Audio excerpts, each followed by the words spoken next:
ఒకప్పటి మాట. లక్ష్మీదేవి బలిచక్రవర్తిని విడిచిపెట్టి వెళ్ళడం మొదలుపెట్టింది.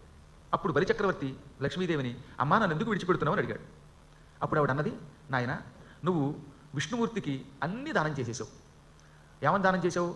3 అడుగుల వంకతోటి సంపదలు దానం చేసావు. నువ్వు బంగారం ఇచ్చేసావు, వెండి ఇచ్చావు, రత్నాలు ఇచ్చావు, గుర్రములు ఇచ్చేసావు, ఏనుగులు ఇచ్చావు, కాబట్టి నీ దగ్గర ఉండకూడదు అనగా ఇంతేనా ఇంకేమన్నా ఇచ్చానా అన్నాడు ఆయన. ఇదే కాదు, భూమిని ఇచ్చావు, స్వర్గం ఇచ్చావు, పాతాళం ఇచ్చావు, కాబట్టి ఈ లోకములన్నీ నా స్వరూపం, కాబట్టి ఇవన్నీ నువ్వు ఇచ్చాక నీ దగ్గర నేను ఉండకూడదు.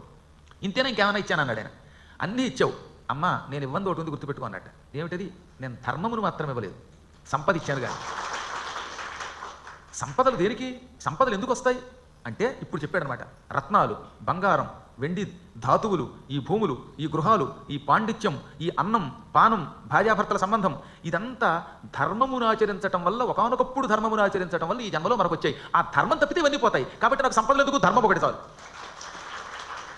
అని బలి అనగానే, శభాష్ నువ్వు అన్నది నిజమే, నువ్వన్నీ వదిలిపెడతావు కానీ ధర్మాన్ని సత్యాన్ని విడిచిపెట్టవు. కాబట్టి నేనేం చేస్తున్నాను, ధర్మం సత్యం ఎక్కడుంటే అక్కడ నేను ఉంటాను. నిన్ను పాతాళానికి పంపి పాతాళ సామ్రాజ్యానికి అధిపతిని చేస్తానని బలిచక్రవర్తిని రసాతలానికి పంపి లక్ష్మి మళ్ళీ అతను అనుగ్రహించింది.